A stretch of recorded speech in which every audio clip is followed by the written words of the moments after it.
Bonjour et bienvenue dans cette nouvelle vidéo dédiée à la culture coréenne et l'actualité coréenne. Je pense qu'on devrait trouver un nom à cette série parce que ça fait long, ça pourrait être plus rapide, plus sympathique. Je vais essayer d'y réfléchir. En tout cas, aujourd'hui on continue, comme d'habitude, un sujet d'actualité et orienté sur la culture coréenne puisqu'on va parler de l'acceptation du multiculturalisme en Corée du Sud.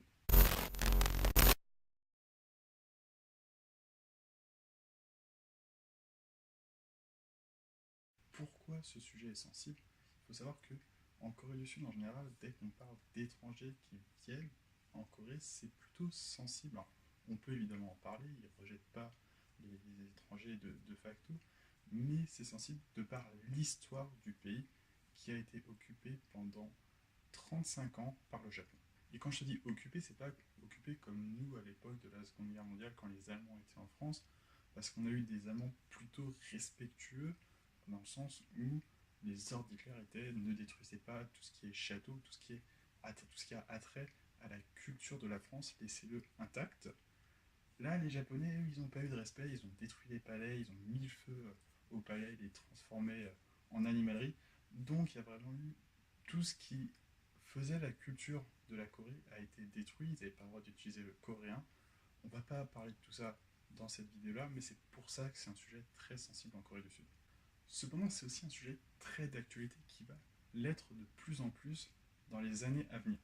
En effet, comme le montre cette infographie, qui a été réalisée par Cora Helder et avec des données de Korea Statistics, c'est tout simplement l'équivalent de l'INSEE en Corée du Sud, la population coréenne va devenir de plus en plus vieille. La part, en tout cas, de personnes âgées va être de plus en plus forte. De nos jours, il y a 51 millions de personnes en Corée du Sud, dont 13,8% de personnes qui ont plus de 65 ans.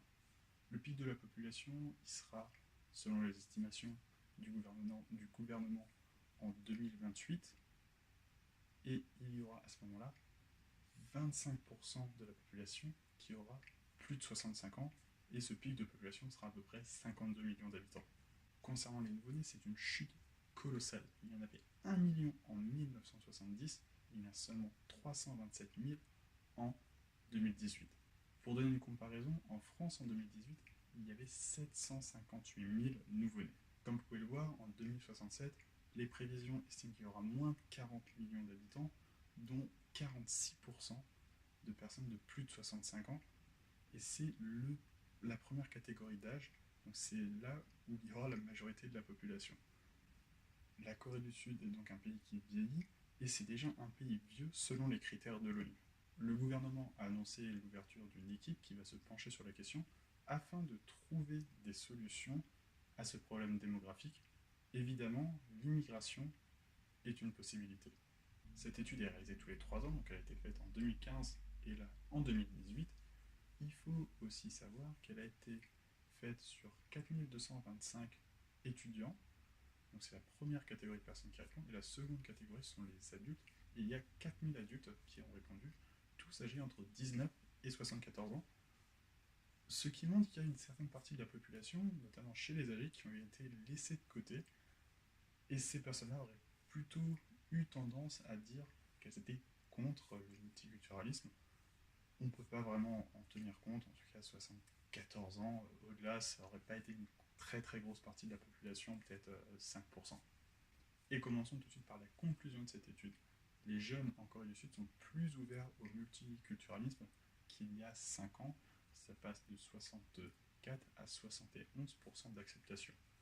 Cependant, chez les adultes, ça diminue légèrement en passant de 54 à 53%. Pour trouver ce pourcentage, 8 critères ont été sélectionnés. Je ne vais pas revenir sur tous un par un, cependant je vais en sélectionner certains qui sont plutôt intéressants. Je vais même commencer par celui qui m'a le plus étonné personnellement. Avez-vous des immigrants dans votre famille, dans vos amis, dans vos relations au travail ou vos voisins? Chez les étudiants, ça passe de 34 à 41% de oui. Cependant, chez les adultes, ça diminue. Ça diminue fortement parce que ça perd 9 points, c'est-à-dire que ça passe de 41 à 32%. Et là où il y a un petit point de cohérence, c'est qu'on sait que depuis quelques années, en Corée, il y a quand même souvent de plus en plus d'étrangers, et surtout, pour donner un exemple concret, le nombre de mariages en Corée du Sud diminue, mais le nombre de mariages internationaux, lui, augmente. Pour donner des chiffres concrets, il y a eu 257 600 mariages en Corée du Sud en 2018, soit une baisse de 2%, et dans tous ces mariages, 9%, quasiment 9% d'entre eux, étaient des mariages internationaux. Cette part-là, elle est plus grande, pas uniquement parce qu'il y a eu moins de mariages en global, mais il y a aussi eu une augmentation du nombre de mariages internationaux. Et s'ils sont là, s'ils sont mariés, il faut bien qu'il y ait quelqu'un les voit, ces femmes-là. Oui, je dis ces femmes-là parce que les mariages internationaux en Corée du Sud, dans tous ces mariages, 73% des cas, la femme est étrangère et le mari est coréen. Donc, comme je le disais, la femme, elle est bien quelque part, elle vit en Corée, elle réside en Corée, elle doit probablement travailler en Corée, elle a bien des voisins. Donc, je n'explique pas le fait que de plus en plus d'adultes disent que non, ils n'ont aucune connaissance, même pas des voisins, même pas des collègues qui sont étrangers. Sur ces 8 critères, là où l'écart était le plus grand, c'était le critère l'envie de se mêler avec des étrangers. À 78%, les étudiants sont pour, tandis que seulement 42% des adultes y sont favorables. Et qu'il y ait un écart entre adultes et étudiants, c'est normal.